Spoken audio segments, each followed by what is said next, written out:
오늘 우리에게 주신 하나님의 말씀 고린도후서 12장 1절에서 13절까지의 말씀입니다. 한 절씩 교독하도록 하겠습니다. 무익하나마 내가 부득불 자랑하노니 주의 환상과 계시를 말하리라. 내가 그리스도 안에 있는 한 사람을 아노니 그는 14년 전 첫째 하늘에 이끌려 간 자라. 그가 몸 안에 있었는지 몸 밖에 있었는지 날은 모르거니와 하나님은 아시느니라. 내가 이런 사람을 아노니 그가 몸 안에 있었는지 몸 밖에 있었는지 나는 모르거니와 하나님은 아시느니라. 낙원으로 이끌려가서 말로 표현할 수 없는 말을 들었으니 사람이 가히 이르지 못할 말이로다. 내가 이런 사람을 위하여 자랑하겠으나 나를 위하여는 약한 것들 외에 자랑하지 아니하리라. 내가 만일 자랑하고자 하여도 어리석은 자가 되지 아니할 것을 내가 참말을 하기니라. 그러나 누가 나를 보는 바와 내게 듣는 바에 지나치게 생각할까 두려워하여 그만두노라. 여러 계시를 받은 것이 지극히 크므로 너무 자만하지 않게 하시려고 내 육체의 가시 곧 사단의 사자를 주셨으니 이는 나를 쳐서 너무 자만하지 않게 하려 하심이라. 이것이 내게서 떠나가게 하기 위하여 내가 3번 주께 간구하였더니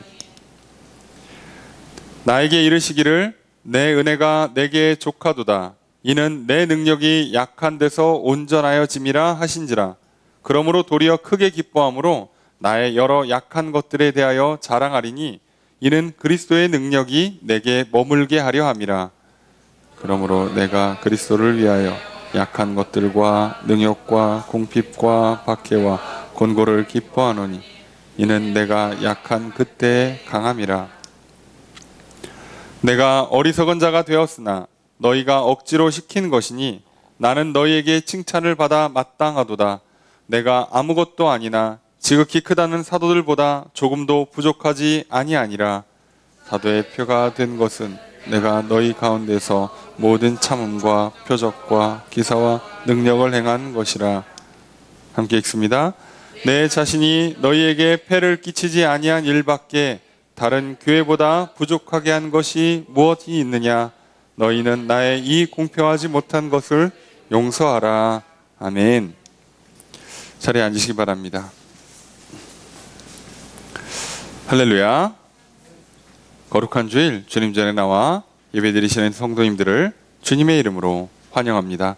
우리 옆에 있는 분들과 사랑의 위자를 나누겠습니다. 인사합시다. 사랑합니다. 축복합니다. 이 시간 주 앞에 나와 예배드리시는 성도님들에게 주님의 크신 은혜가 함께 있기를 주의 이름으로 축복합니다. 우리는 주일날 예배 시간에 고린도후서 말씀을 살펴보고 있습니다. 우리는 지난 시간 고린도후서 11장 말씀을 통해서 바울이 자랑, 아닌 자랑, 부득불 자랑, 어쩔 수 없이 마지못해 자랑하는 것을 살펴보았습니다. 바울은 이 자랑하는 것 자체가 어리석다는 걸 잘 알고 있어요. 자랑 자체가 결과적으로 좋은 결과를 가져올 수 없다는 것도 압니다. 결국은 어리석은 짓이라는 것도 다 알아요. 그런데 지금 문제가 있는 고린도 교회 안에 여전히 남아있고 활동하는 거짓 교사들과 그들의 거짓말과 유혹에 넘어가 있는 미혹된 무리들, 그리고 여전히 무엇이 맞는가, 무엇이 진리인가 잘 분별하지 못하고 헷갈려하고 있는 많은 성도들. 자, 이들을 위해서 바울은 어쩔 수 없이 눈높이를 맞춰줍니다. 이게 어쩔 수 없이 맞춰주는 거예요. 그래서 바울은 자기가 지금 뭘 하고 있는지도 알고 하고 어떤 결과물을 가져오는지도 다 알지만 어쩔 수 없이 해요. 그러니까 위험함을 알고 하는 거예요. 그래서 조심스럽게 하고 정말 최소한의 것으로 딱 필요한 것만 해요.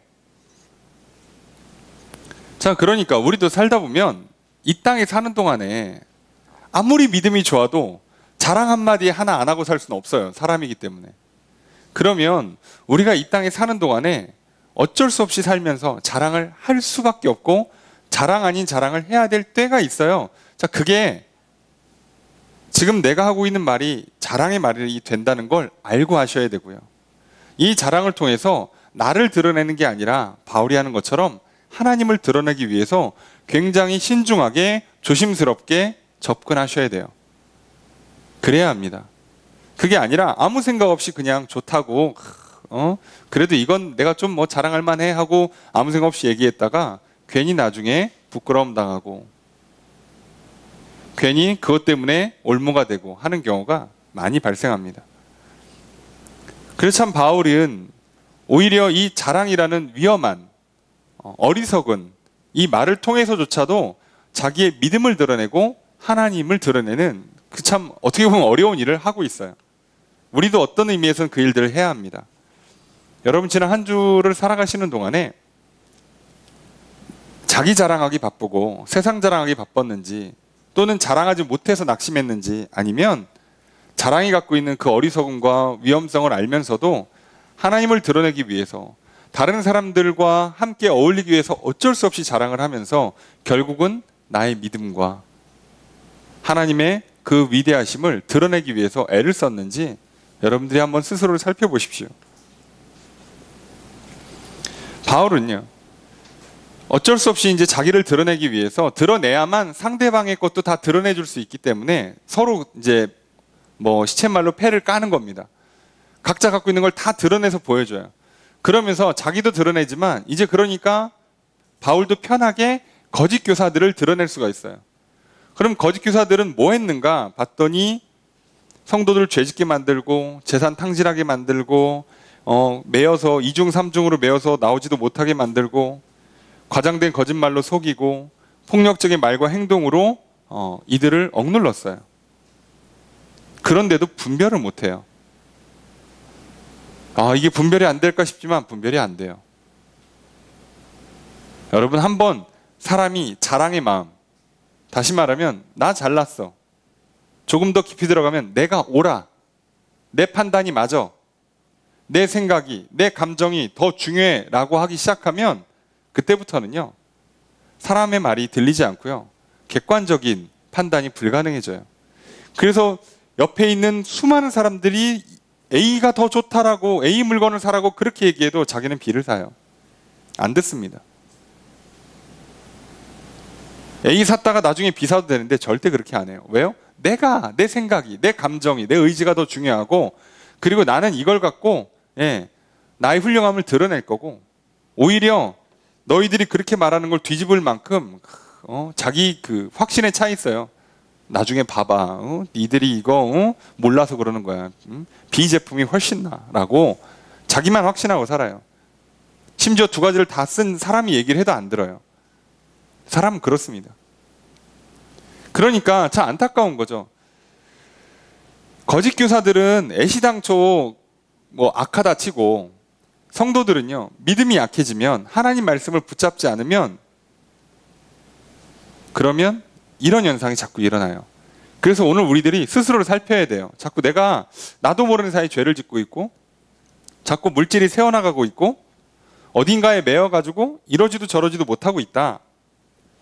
자꾸 뭔가 실체가 없어. 그런데 뭔가 이렇게 부풀린 과장된 말인데 그게 자꾸 달콤하게 들린다. 누가 나에게 어떤 폭력적인 말이나 행동을 하는데도 내가 그걸 거절을 못하고 오히려 거기에 매여 있다. 그럼 여러분 스스로가 잘 분별하셔야 돼요. 굉장히 잘못 가고 있는 겁니다. 잘못된 방향으로 흘러가고 계신 거예요. 자, 이걸 우리는 분별해야죠. 바울은 분명히 얘기합니다. 그들과 동일하게 얘기했을 때 조건으로 따지면 다 똑같다는 거예요. 출신, 성분, 자격 똑같아요. 부족함이 없어요. 여러분 자랑을 하거나 또는 낙심을 하거나 하면 우리 무슨 문제가 생기냐면 다 과장을 하게 돼 있어요. 그러니까 있는 걸 부풀리거나 없는 것과 굉장히 크게 보여요. 그래서 굉장히 많이 갖고 있는 것처럼 잘난 척하게 되거나 굉장히 많이 없는 것처럼 낙심하게 되는데 둘 다 실수하는 거죠. 둘 다. 여러분 생각해 보세요. 이 과장이 갖고 있는 큰 문제가 있어요. 위험함이 있습니다. 그게 크게 만드는 거예요. 문제를 크게 만드는 겁니다. 우리가 조금만 생각해 보면 알아요. 바울이 얘기하죠. 내가 다른 사람과 비교해봐도 별로 차이가 없다는 거예요. 그런데 잘 생각해 보세요. 우리도 다른 사람과 비교해보면 별로 차이 없습니다. 그렇죠. 예. 다 눈 2개 있고, 코 하나 있고, 입 하나 있고, 귀 2개 달려 있고, 손 있고, 발 있고, 똑같습니다. 공부하면 지식을 얻을 수 있고요. 운동하면 건강을 얻을 수 있고요. 일하면 돈을 벌 수 있고요. 쉬면 회복할 수 있어요. 그냥 이 동네 살고 있는 사람 다 대한민국 사람이고요. 다 이 시대를 똑같이 살고 있기 때문에 이 시대가 겪는 모든 일들을 똑같이 만나요. 뭐 나만 여름 되면 덥습니까? 다 더워요. 부자들은 안 더워요? 더워요. 예. 에어컨 트니까 당장 시원하지. 그렇다고 더위 자체를 피할 수는 없잖아요.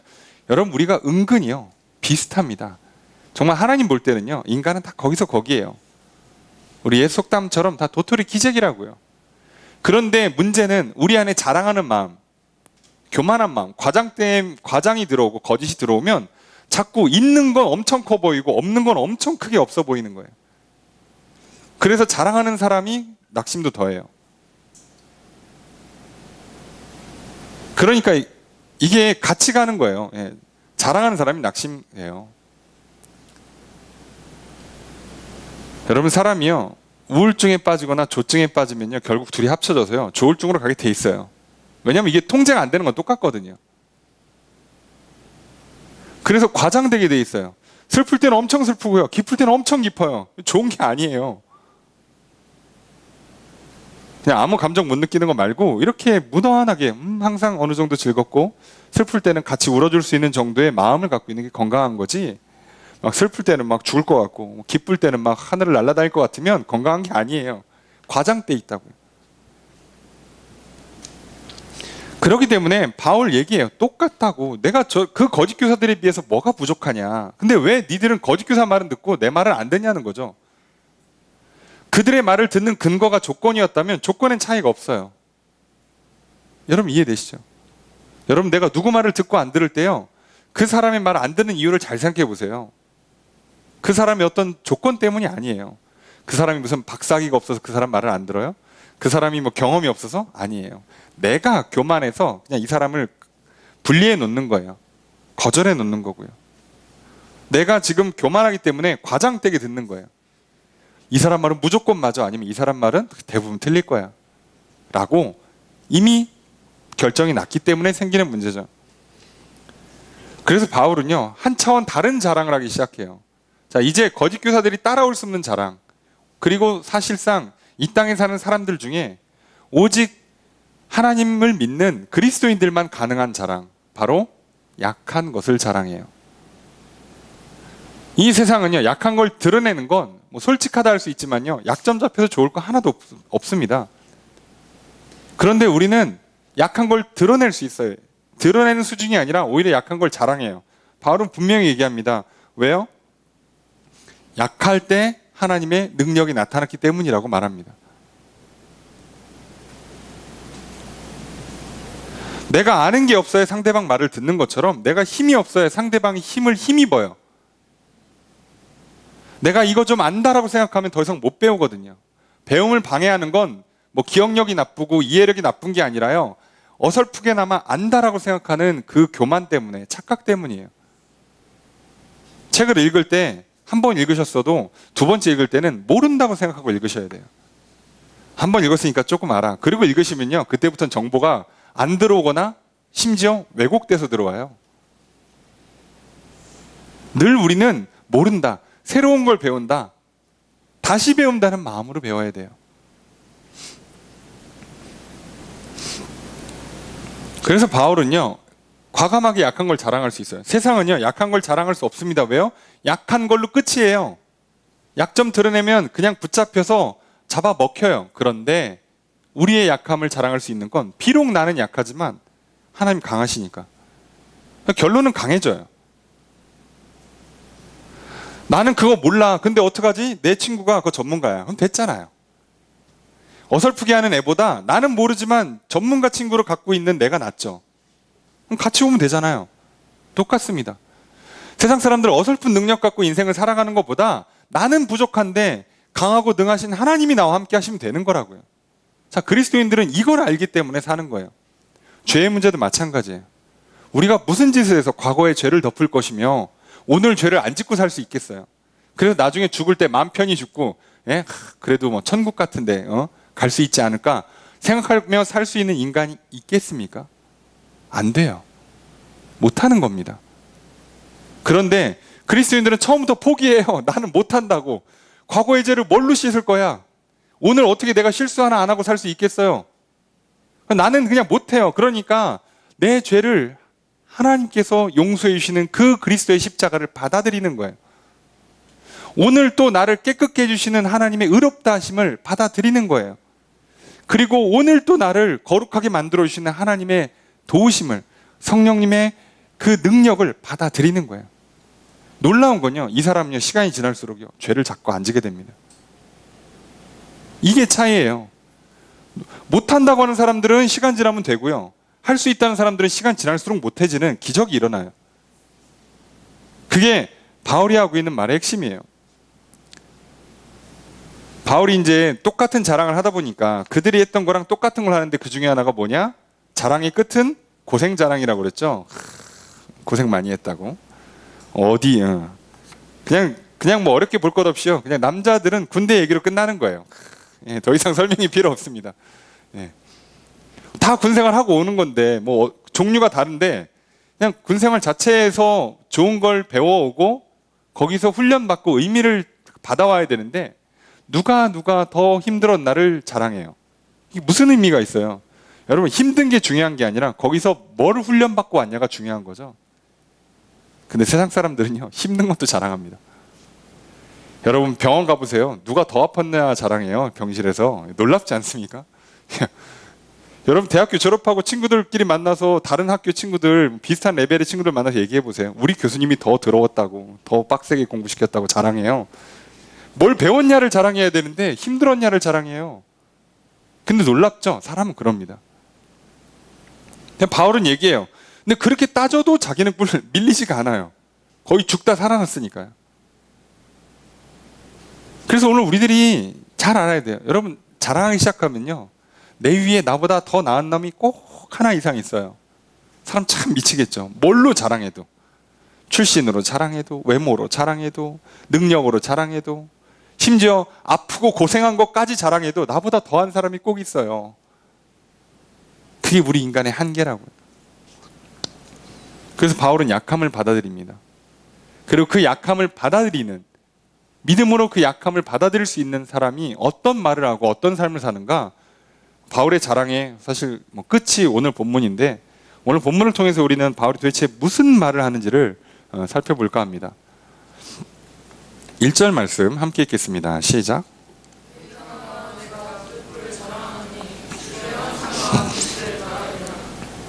네, 바울이 자랑한 김에 하나 더 해요. 자, 그게 뭐냐? 주의 환상과 계시를 말합니다. 아까도 말씀드렸습니다. 부득불 자랑하는 거예요. 무익한 자랑을 하는 거예요. 이거 어쩔 수 없이 하는 거고, 해봐야 유익함이 하나도 없는데 지금 싸움이 붙었기 때문에 나름 눈높이를 맞춰주느라고 어쩔 수 없이 바울이 하고 있는 거예요. 그러니까 여러분들도 가능하면 웬만하면 안 하시는 게 좋아요. 하더라도 별 유익이 없다는 걸 알고, 이겼다고 기뻐하고 그러지 마시고, 이게 무슨 얘기인지를 아셔야 돼요. 근데 바울이 그럼 뭘 자랑하는가? 주의 환상과 계시를 말합니다. 자, 이 환상이라는 헬라어가 옵타노마인데, 이게 나타나다, 보여지다란 뜻이에요. 자, 계시는 아포칼립토인데 뭐뭐로부터 덮여졌다의 합성어인데, 덮여져 있는 것으로부터 가리워져서 알게 됐다는 거예요. 그러니까 지금 바울이 환상이 뭐고 계시가 뭐냐, 이걸 단어를 명확히 구분하기가 어려워요. 단지 환상과 계시를 한 번에 말을 해서 이 단어 때문에 오는 오해가 없이 이 두 가지를 다 얘기하면 대부분 헷갈리지 않으니까, 결과적으로는 인간의 눈으로 보는 것을 넘어가는, 오늘을 넘어가는 과거의 일이나 미래의 일, 육신을 넘어가는 어떤 그 초월적인 신비로운 일을 경험하고 있다는 얘기죠. 자, 그 얘기를 하는 거예요. 자, 교회에 있으면 역시나 자랑하는 내용 중에 하나가 환상과 계시입니다. 이게 왜 자랑이 되는지 모르겠는데 자랑을 해요. 여러분, 환상과 계시를 많이 보면 믿음이 좋습니까? 그 영혼의 상태가 사랑으로 충만합니까? 그래서 힘써 하나님을 사랑하고 이웃을 사랑할까요? 아니에요. 그냥 환상과 계시를 많이 본 거예요. 하나님께서 보여주셨어요. 은혜죠. 그 은혜를 받아들이면서 믿음이 자라고 사랑이 커져야 되는데 그러라고 주신 환상과 계시예요. 근데 환상과 계시는 많이 봤는데 믿음이 안 자라. 밥은 많이 먹었는데 키가 안 커. 건강해지지가 않아. 그러면 이거 왜 하는 거죠? 그렇죠. 바울은 얘기하는 겁니다. 환상과 계시를 말할 때 바울이 지금 얘기하고 싶은 건 내가 환상을 많이 봤다 이 얘기가 아니에요. 핵심은 그게 아닙니다. 자, 이제 바울이 얼마나 조심스럽게 얘기하냐면 2절에 보면 내가 그리스도 안에 있는 한 사람을 아노니, 자기 얘기하는데 남 얘기하듯이 하죠. 3인칭으로 씁니다. 왜요? 조심하느라고. 이 얘기를 통해서 자기를 드러내지 않으려고 애를 쓰는 거예요. 그는 14년 전에 일부러 시간까지 알려줘서 정확하게 말하는 거죠. 지금 바울이 고린도 후서를 쓰는 시점에서 14년 전이면 대략 정확하진 않지만 바울이 안디옥에 가서 바나바랑 사역을 시작하던 때이거나 아니면 그 이전에 아직 사역을 시작하지 않고 고향 다소에서 조용히 지내던 시절, 그 어간이에요. 14년 전이면. 이때 굉장히 놀라운 환상을 본 거죠. 많은 학자들은 안디옥에서 봤을 거다, 거기서 봤을 거다라고 얘기하는데 우리는 어차피 그게 중요한 게 아니니까요. 자, 셋째 하늘에 이끌려갔다. 여기도 논란이 많습니다. 옛날엔 3층 천이라고 표현을 했습니다. 자, 하늘의 3층은 도대체 뭐가 있는 걸까요? 자, 하늘은 3층짜리일까요? 사람들은요, 고대에는 하늘에 대한 하늘 세계에 대한 이해를요, 3층으로 보는 사람이 있고 7층으로 보는 사람이 있어요. 자, 그러면 생각해 보세요. 지금 바울이 3층짜리 하늘에 3층을 간 건지 7층짜리 하늘에 3층을 간 건지 몰라요. 중요한 게 아니라 바울은 그냥 자기가 이렇게 3번 올라갔다는 거예요. 3번. 이게 무슨 의미인지 바울도 몰라요. 자, 게다가 지금 뭐라고 설명하느냐? 여러분, 성경에 가로로 돼 있으면 처음에 성경을 쓸 때는 있던 본문인데 나중에 연구하다 보니까 어디에는 있고 어디에는 없어. 이게 지금 정확하지가 않아. 4번을 연구하다 보니까. 그럴 때는 이렇게 가로쳐놔요. 명확하지 않을 때는. 왠지 후대에 첨부된 것 같은데 아니면 기록에 어디에는 있고 빠져 있으니까 헷갈리지 말라고 이렇게 가로를 쳐줍니다. 자, 어쨌든 우리는 이게 큰 의미는 없으니까요. 그냥 보는데 그가 몸 안에 있었는지 몸 밖에 있었는지를 나는 모른다요. 이게 중요해요. 자기가 몸을 갖고 하늘에 올라간 건지 몸을 떠나서 영혼만 올라간 건지를 모른대요. 구분이 안 된대. 예, 맞아요. 모르죠. 여러분, 환상을 보는데 제정신이겠어요? 자, 이게 정확한 감각기관이 작동한다는 것 자체가 말이 안 되죠. 여러분, 우리가 병원 가서 약을 독하게 맞거나 아니면 수면제나 아니면 이렇게 마취제 같은 거 하면요, 감각이 이제 흐트러지잖아요. 그럼 이게 지금 정확하게 구분이 안 되죠. 의식은 깨어 있어. 그래도 느낌이 정확하게 판단이 안 된단 말이에요. 지금 내가 서 있는 건지 누워 있는 건지도 헷갈리고, 저 사람들이 말하는데 막 울려서 들리니까 뭐라고 말하는지도 모르겠고. 그렇잖아요. 바울도 마찬가지예요. 모르겠다예요. 모르는 건 모른다고 말하는 거죠. 그런데 자랑하는 사람들은요, 모르는 것도 안다고 말을 해요. 여기서 문제가 생긴 거예요. 그런데 바울은요, 왜 모른다는 말을 굳이 했는가? 이 뒤에 말 때문이에요. 하나님은 아신다. 나는 모르지만 하나님은 알아요. 지금 무슨 일이 일어나고 있는지 자기는 모르는데 하나님은 아세요.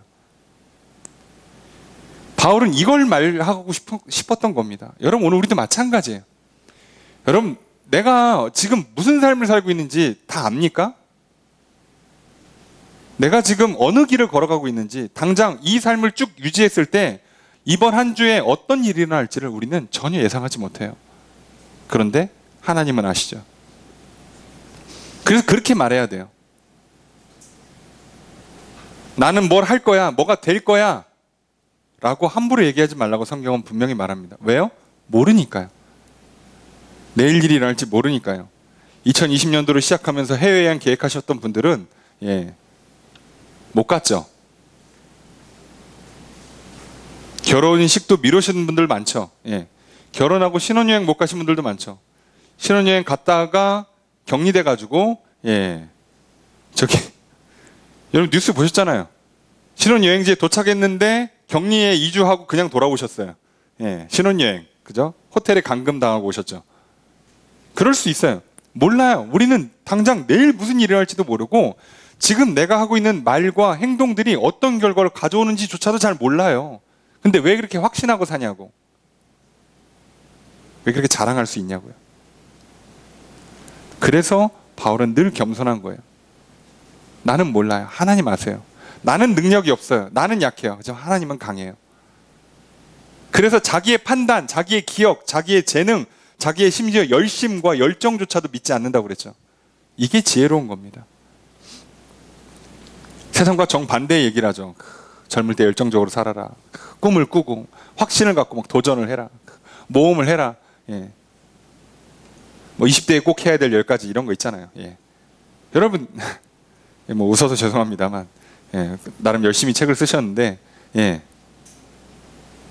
그분은 20대에 그걸 알고 살았어요? 늘 얘기하죠. 세상의 전문가의 특징은 지난 일을 분석하는 거예요.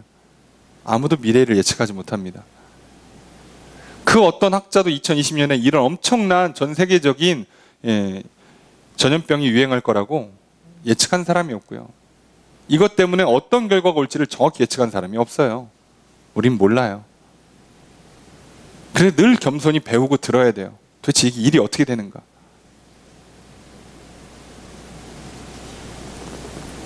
바울은 얘기를 또 해요. 그러면 3절에 내가 이런 사람을 안다. 자기 얘기하는데 게다가 심지어 그 얘기를 또 해요. 나는 모르지만 하나님은 아신다. 자, 게다가 4절 말씀 함께 읽습니다. 시작.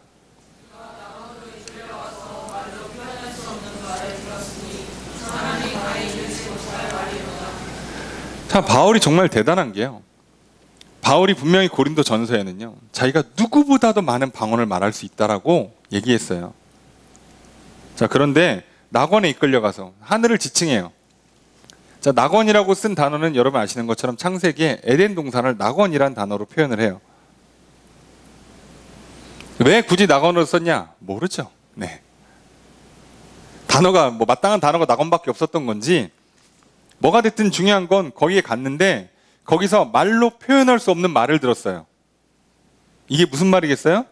소위 하늘의 언어, 천사들의 말이라고 부르는 보통 교회에서 통칭하는 방언이죠. 방언은요, 못 알아들어요. 심지어 바울은 기도할 때 방언의 은사를 받아서 자기도 방언으로 기도해요. 그런데 천국 가서 천사들이 말하는 방언을 들으니까 못 알아들어요. 그래서 알아듣지도 못하고 이르지 못할 말이로다 뭐라고 이해를 못하니까 설명도 못해줘. 글로 남길 수조차 없어요. 자, 그러니 한번 생각해 보세요. 여러분 기도하시다가 은사를 받아서 기도를 방언으로 한다 칩시다. 자, 내 입에서 나오는 말을 내가 못 알아들어요. 당연히 옆에 있는 사람 못 알아들어요. 이해되십니까? 그럼 도대체 왜 방언이 은사냐? 여러분, 방언은요, 기도를 정확히 말하면 내가 하는 게 아닌 거죠. 그러니까 어떻게 하는 거예요?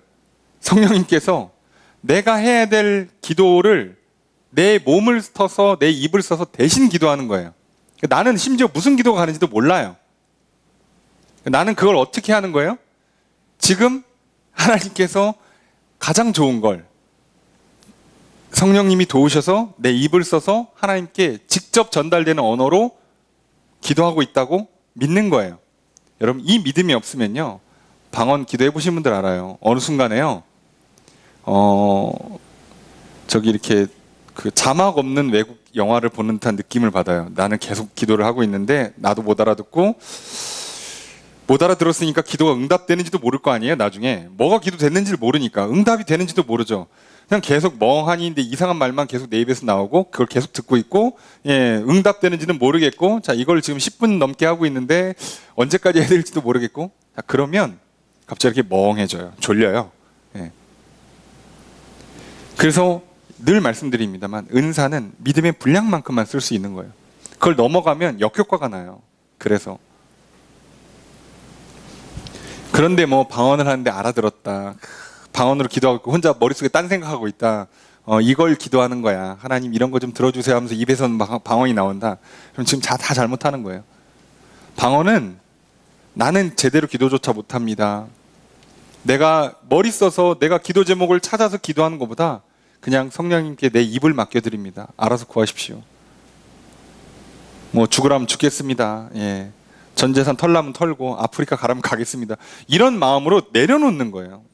온전히 맡길 때 가능한 기도가 방언 기도예요.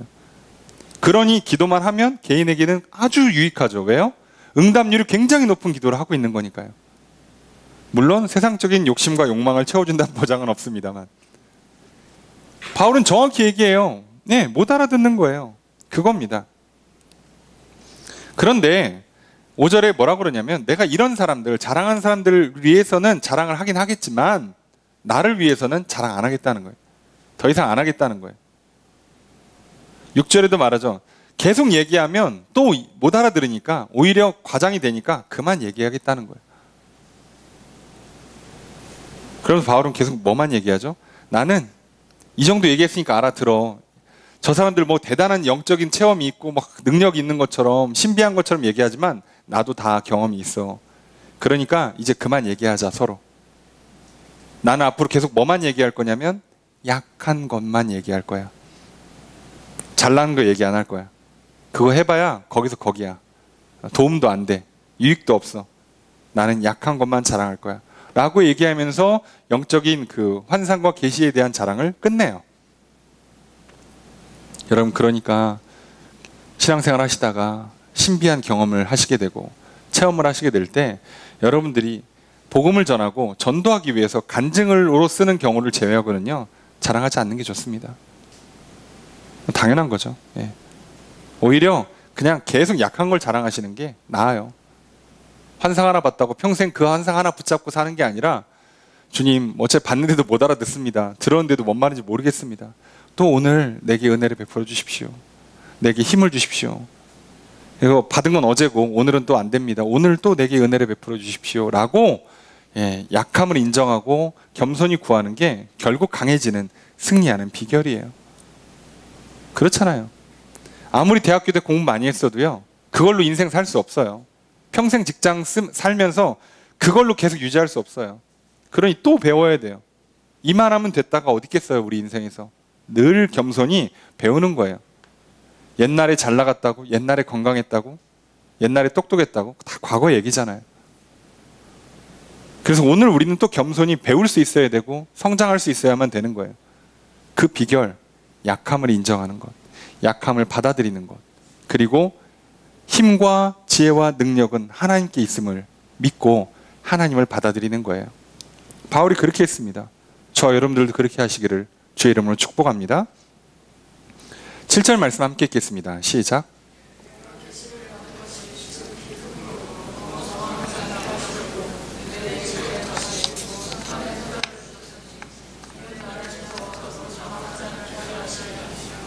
자, 오늘 우리가 다뤄야 될 가장 중요한 얘기가 이겁니다. 약함을 자랑함에 있어서 핵심은 바로 이거예요. 자, 육체의 가시, 곧 사단의 사자. 얼마나 바울이 시달렸으면 이거는 사단의 종이래.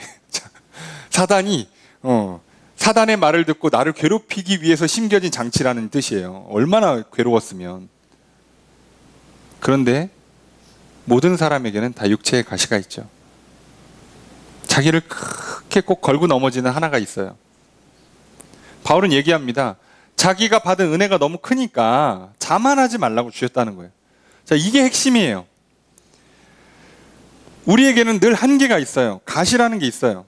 자, 이걸 어떻게 해석하냐가 이 믿음이 있냐 없냐에서의 오는 차이죠. 믿음이 있는 사람들은요, 겸손히 받아들이고 배우고 따라요. 그래서 이걸 육체의 가시를 어떻게 해석하느냐? 자만하지 말라고 주신 하나님의 장치예요.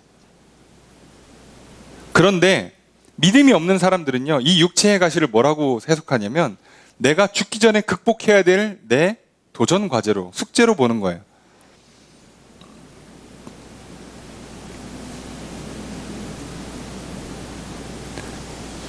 자, 육체의 가시라는 표현, 얼마나 몸을 찔렀으면, 그래서 사람들이 이걸 뭐라고 해석하냐? 바울이 이제 눈이 멀었다가 뜬 경험이 있으니까 안질, 바울이 말을 전하다가 멈춘 적이 있다고 표현한 걸 봐서 간질, 또는 뭔진 모르지만 계속 바울을 공격하는 어떤 마음의 상처라든가 어떤 일종의 트라우마 같이 나쁜 기억들, 또는 잘 해결되지 않고 있는 나쁜 습관들의 문제가 계속 바울을 괴롭힌 거 아니냐? 놀라운 건요, 바울이 이걸 명시하지 않았잖아요. 우린 모릅니다. 뭔가 대놓고 얘기는 안 했지만 엄청 힘들었을 것으로 예상되는 것이 바울에게 있었어요. 자, 그럼 된 거예요. 바울은 이걸 뭐라고 한다고요? 나를 쳐서 너무 자만하지 않게 하려고. 좀 인생이 잘 나갈 때쯤 되면 얘가 계속 발목을 잡는 거예요. 그래서 낙심하는 게 아니라, 절망하는 게 아니라 자기의 교만함을 수그러뜨리는 것으로 받아들여요. 참 대단하다는 생각이 들면서도, 여러분, 하나님을 믿으면 이게 다 가능해요. 믿음에서 나오는 힘이거든요. 자, 그럼 바울은 처음에 이걸 어떻게 했을까요? 당연히 문제가 있으면 여러분 기도부터 하는 겁니다. 바울도 몰랐을 거 아니야. 이 육체의 가시가 무슨 의미인지 모를 거 아닙니까? 모르면 기도해야죠. 모르면 물어봐야죠. 여러분, 모르는데 여러분 고민을 왜 합니까?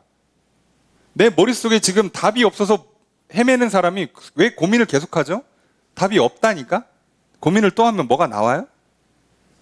나올까요? 여러분, 이런저런 해법을 찾아도 그거 해보고 결과 나올 때까지 사실 모르잖아요. 그런데 심지어 내 몸에 어떤 고통이 있어. 이거 왜 있는지를 알 사람이 있어요? 평생에 고민을 하다 보면 답을 찾습니까? 이렇게 하는 방식을 쓰는 종교들이 있죠. 주로 깨달음을 얘기하는, 무슨 종교라고 말하진 않겠습니다만. 그러다 자기 해석을 해요. 이런 것이다. 그러면 이제 돌을 닦았다 생각하죠. 어림도 없어요, 여러분. 그렇게 주시는 게 아니에요. 그래서 바울이 3번 기도를 합니다. 주님, 아픕니다. 고쳐주세요. 3번 했다는 얘기가 아니라요. 아마도 금식이나 철야나 어떤 기간을 정해서 하는 목적을 갖고 기도하는 것을 3번이나 했다는 얘기예요. 자, 그랬는데 어떤 결과가 나왔느냐? 9절 함께 읽습니다. 시작.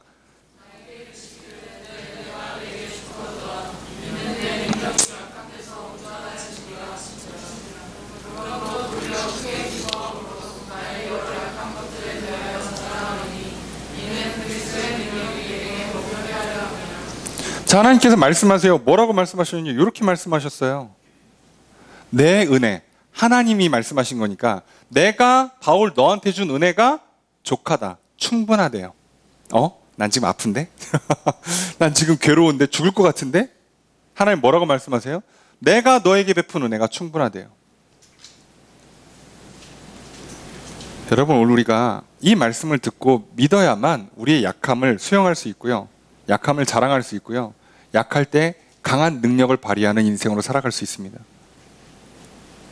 우리는 다 뭐라고 생각하냐면, 아프면 나를 힘들게 하는 게 있어. 집안이 안 좋아, 외모가 안 좋아, 건강 상태가 안 좋아, 능력치가 부족해, 마음가짐이 나빠, 나쁜 습관이 있어. 그러면 우리는 뭐라고 생각해요? 하나님의 은혜가 부족하다고 생각을 해요. 그래서 애를 써서 기도하는 거예요. 하나님 은혜를 더 베풀어 달라고. 그러니까 이제부터 뭐가 되는 거예요? 아까 얘기했죠. 극복해야 되는 도전 과제, 숙제가 된 거예요. 씨름을 해요. 하나님 은혜를 더 주세요. 왜 안 주십니까? 정성이 부족하구나. 금식기도 하자. 금식기도. 정성이 부족하구나. 헌금을 좀 더 하자. 봉사를 더 하자. 이렇게 되는 거예요. 승부가 돼요. 극복해야 되는 도전 과제인데 바울은 그렇게 접근하지 않고요.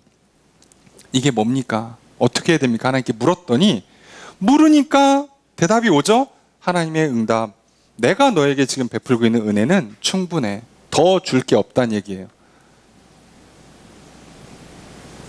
여러분, 거울을 보시면서 이 말씀을 따라 하셔야 합니다. 내 은혜가 내게 족하다. 여러분, 성적표를 보시면서, 통장 잔고를 보시면서, 여러분의 가정을 보시고 이 나라를 보시면서 이 말 하실 수 있냐고요? 쉽게 될 것 같습니까? 믿음이 없이는 안 돼요. 이건 억지로 하고 막 말을 언어를 고친다고 될 문제가 아니고요. 이건 정말 믿어야만 할 수 있는 일이에요. 그래서 억지로 하지 마시고 기도하세요. 하나님 이 믿음을 내게 달라고 기도하셔야 돼요. 게다가 하나님께서 뭐라고 말씀하세요? 왜 내가 이렇게 하냐면 내 능력, 하나님의 능력이 너의 약한 데서 완전해진다예요.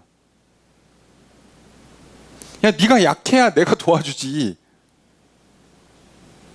그때마다 내가 널 도와주지. 근데 너 부족한 게 하나도 없어. 모든 게 완벽해. 그럼 내가 널 도와줄 게 있니?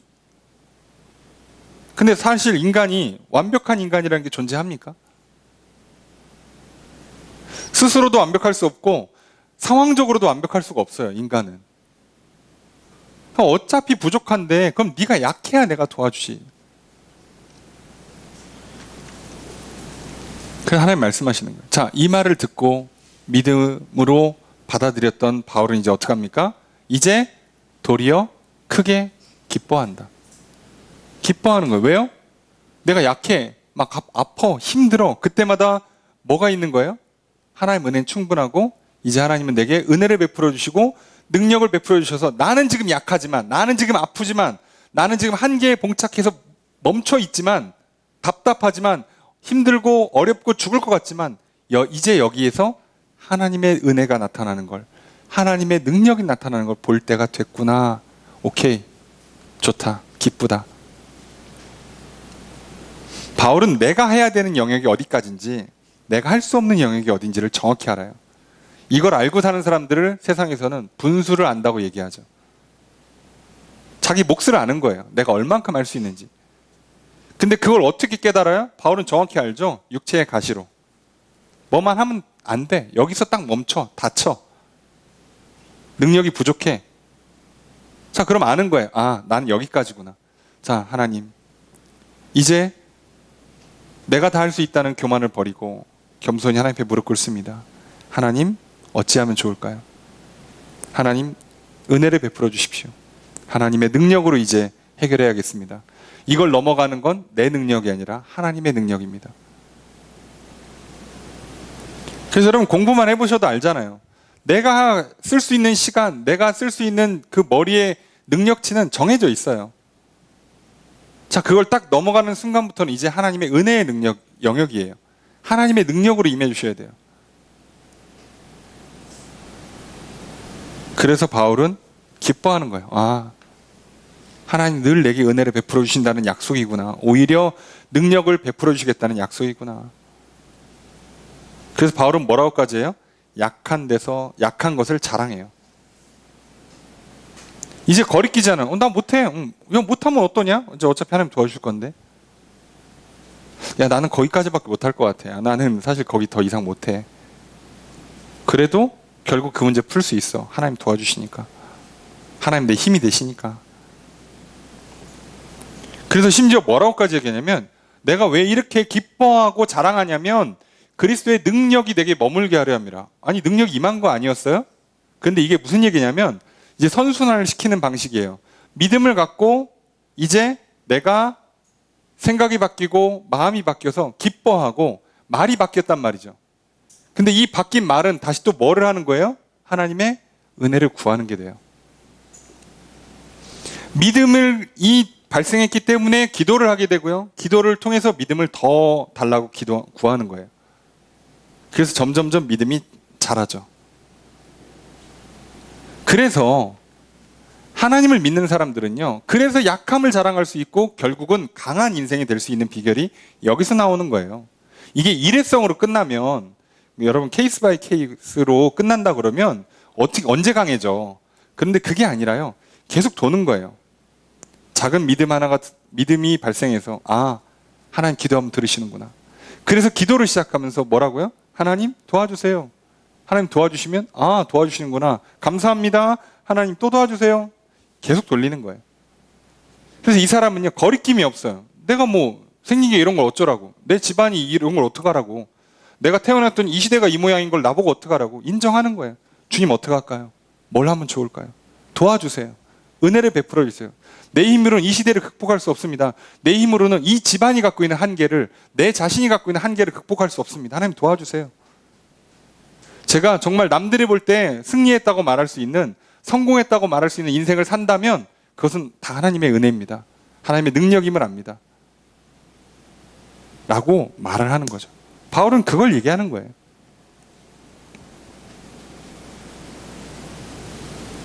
여러분, 오늘 우리들이 믿음이 없으면요, 이 약함 때문에 악순환을 하게 돼요. 절망하니까 더 나쁜 게 더 많아 보이고 커 보이고, 그럼 더 비교하고 더 불평하고 더 원망하게 되고, 그럼 이제 늪에서 헤어나오질 못해요. 아니면 강한 걸, 자기의 능력을 자랑하다가 그러다가 한번 꺾이면 그때부터는 주체할 수 없이 바닥으로 떨어져요. 뒷감당이 안 돼요. 세상 사람들은요, 이 문제를 풀 수가 없어요. 그래서 어떻게 합니까? 다들 이 악물고 살고요, 겉으로만 멀쩡하지 속으로는 다 시기와 질투와 경쟁이 있고요. 그러니까 결국은 이들의 삶의 문제가 먹어도 소화가 안 돼, 잠을 잘 못 자, 죽음 앞에 기꺼이 마주할 수가 없고요, 한계를 기뻐할 수가 없는 거예요. 그 한계를 극복하지 못하는 인생이 된다고요. 참 안타깝죠. 네. 근데 바울은 반대로 살아요. 오늘 우리의 살아야 될 삶의 모습입니다. 여러분 기억하십시오. 하나님께서 주신 은혜가 충분합니다. 여러분, 오늘 나를 이 땅에 이 모습 이대로 태어나게 하신 건 하나님의 실수가 아니라 하나님의 넘치는 은혜라는 사실을 믿으십시오. 그리고 그런데도 불구하고 이 땅에 살면서 발생하는 한계를 인정하십시오. 그리고 그 한계 상황에 비로소 하나님의 은혜가, 하나님의 능력이 나타나는 지점이 된다는 것 또한 믿으십시오. 그 믿음이 있을 때 여러분들은 한계를 부딪힐 때 낙심보다 더 큰 기쁨으로 말미암아 낙심을 이길 것이요, 하나님이 주신 능력으로 말미암아 여러분 결국은 힘을 내고 능력을 발휘하여 승리하게 될 것입니다. 그래서 약함을 자랑하게 되고요, 계속해서 하나님의 은혜를 구하는, 그리고 계속해서 하나님의 은혜를 받는 인생이 될 것입니다. 그런 인생으로 살아가시는 저 여러분들 되시기를 주의 이름으로 축복합니다. 그래서 바울이 얘기하는 거예요. 이제는 아예 대놓고 약한 거, 능욕, 궁핍, 박해, 곤고를 그냥 기쁨으로 받아요. 이제 바뀌니까, 예전에는 약함이 와서 절망이 올 때, 슬픔이 올 때 믿음으로 이겨냈다면 이제는요, 아예 처음부터 믿음으로 받아요. 오세요. 괜찮습니다. 오세요. 느낌이 와. 슬슬 내일쯤 아프겠다. 내일쯤 문제 하나 터질 것 같다. 절망과 근심 때문에 잠 못 자고 그러잖아요. 자고 아침에 눈 떠서 만나는 거예요. 왔어? 고통이 왔네. 슬픔이 왔네. 왔어? 잘 왔어. 너는 와야 돼 원래. 자, 나는 기도할 거야. 하나님 은혜를 베풀어 주십시오. 하나님의 능력을 나타내 주십시오. 저는 이 슬픔을 이기지 못합니다. 시간이 지날수록 저는 계속 기분이 슬프고 우울하고 답답할 것입니다. 저는 이 문제를 풀 능력이 없습니다. 도와주십시오. 그래서 하나님이 그 영혼 안에다 기쁨을 넣으실 때, 평안을 주실 때, 아직 슬픔의 상황이 해결되지 않았는데도 기쁨을 누리는 이 바울의 모습처럼 우리가 살 수 있게 되는 거죠. 그래서 바울은 이제 반대로 얘기해요. 내가 약한 때 강하대. 약하지만 강하다. 이게 말이 안 되는데 말이 되죠. 왜요? 바울은 결국 고린도 교회의 문제도 풀었죠. 자신의 선교 사역도 수행해냈죠. 세상적인 자랑 하나도 하지 않았고 자신의 연약함을 다 드러냈는데도 불구하고 아마 주님 다시 오실 때까지 가장 위대한 사역을 했던 사람으로 손꼽히는 인물 아니게 됐습니까? 그런 삶을 살았죠. 그런데 이 비결이 뭐라고요? 바울의 강함 때문이 아니라 약함 때문이고, 약함 앞에 하나님의 은혜를 구했고 받았고 하나님의 능력을 구했고 받았기 때문이라면 우리도 똑같습니다. 우리도 이런 놀라운 인생, 위대한 인생을 사는 비결은 나의 강함으로 가는 게 아니라 나의 약함을 받아들이고 인정하고 그 약한 것조차도 하나님의 은혜임을 인정해서 하나님의 은혜를 구하고 능력을 구하면 우리도 당연히 이런 놀라운 역사를 이루는 인생이 될 것입니다. 그러니 여러분, 강하지 못하다고 낙심할 게 아니라 약함 그 자체를 기뻐하십시오. 그리고 아까도 말씀드렸습니다만 강하신 하나님을 받아들이십시오. 내가 모든 걸 다 할 필요가 없어요. 전문가 친구를 사귀면 돼요.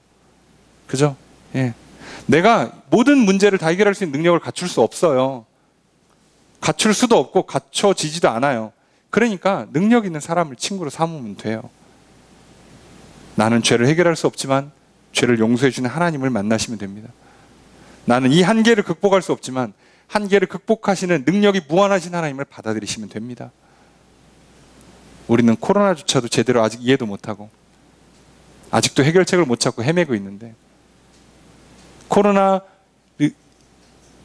비롯한 이 땅의 모든 문제를 해결할 수 있는 하나님과 함께 한다면 우리는 어떻게 이겼는지 모르지만 결국 이길 것이요, 어떻게 지나왔는지 모르지만 결국 이 과정을 지나갈 것이요, 그리고 어떤 이유인지 모르지만 결국은 이 과정 중에 강함을 누리고 승리를 누리는 인생이 될 것입니다. 바로 그런 인생을 우리를 부르시는 하나님의 은혜를 받아 누리시고 계속 구하셔서 그 은혜 가운데 거하십시오. 바울은 계속 얘기합니다. 사도들보다도 부족하지 않다고. 내가 원래 너희들한테 칭찬받아 마땅한데 그죠? 잘못한 게 없어요. 근데 니들 때문에 지금 내가 어리석게 이런 괜한 자랑을 한다고. 억지로 한 거라고. 그러면 더 이상 하지 않습니다. 여러분, 근데 이게 참 어렵다는 걸 아실 거예요. 여러분, 우리가 알고 있는 것처럼 한 번도 안 한 사람 있어도 한 번만 하는 사람 없다는 말이 있죠. 이게 한 번만이 진짜 어려워요. 왜요? 뭐든지 한 번을 하면 이게 관성과 탄력이 붙어서 두 번, 세 번 하게 되고요. 중독으로 빠져요. 습관이 되고. 근데 바울은요, 딱 한 번만 하고 끝내요. 더 안 해요. 와, 사람이 어떻게 이게 가능하지? 왜요? 자기는 이걸 못한다는 걸 알아요. 이건 어리석은 거라는 것도 알고 이 어리석음을 풀 수 없다는 것도 알아요. 그래서 어리석은 짓을 하고 있다는 걸 알면서 하고, 그럼 이게 끝나면 이 글을 쓰고 나서 편지를 보내고 나서 바울이 뭐라고 기도했을까요? 주님, 제가 어쩔 수 없이 어리석은 일을 했습니다. 부득불 자랑했습니다. 하나님, 저는 자랑할 것이 없는데도 이걸 자랑해봐야 이기는 싸움이 아니라 서로 지는 싸움인데도 불구하고 어쩔 수 없이 자랑했습니다. 주님, 도와주십시오. 제 안에 계속 자랑하고 싶은 마음이 올라올 것입니다. 분명히 제 안에 교만한 생각들이 또 올라올 것입니다. 주님, 도와주십시오.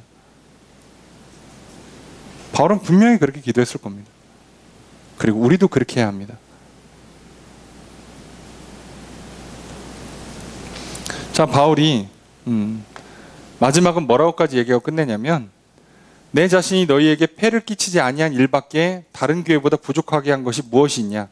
다른 교회랑 다 똑같이 했고 하나 차이가 있어요. 고린도 교회가 바울이 여태까지 사역했던 다른 교회랑 차이는 딱 하나, 사례비를 안 받았어요.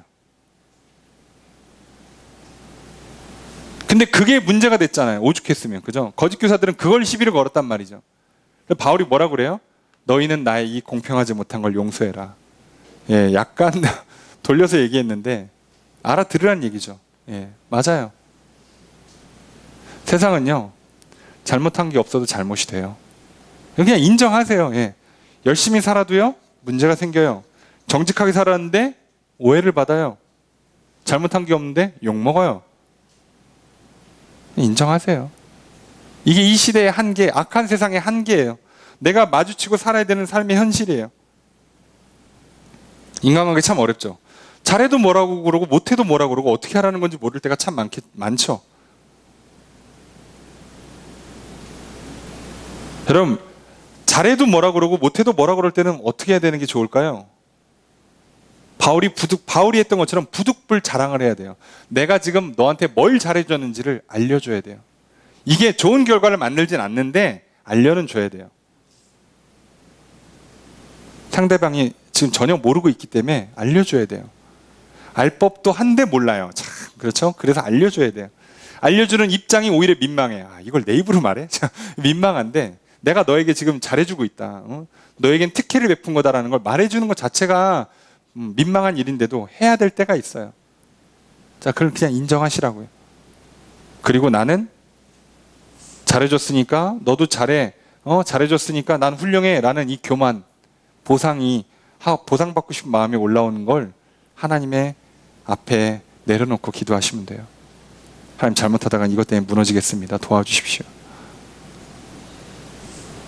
자, 이게 오늘 바울이 살았던 삶의 모습이고요. 오늘 우리가 배워야 되는 삶의 태도입니다.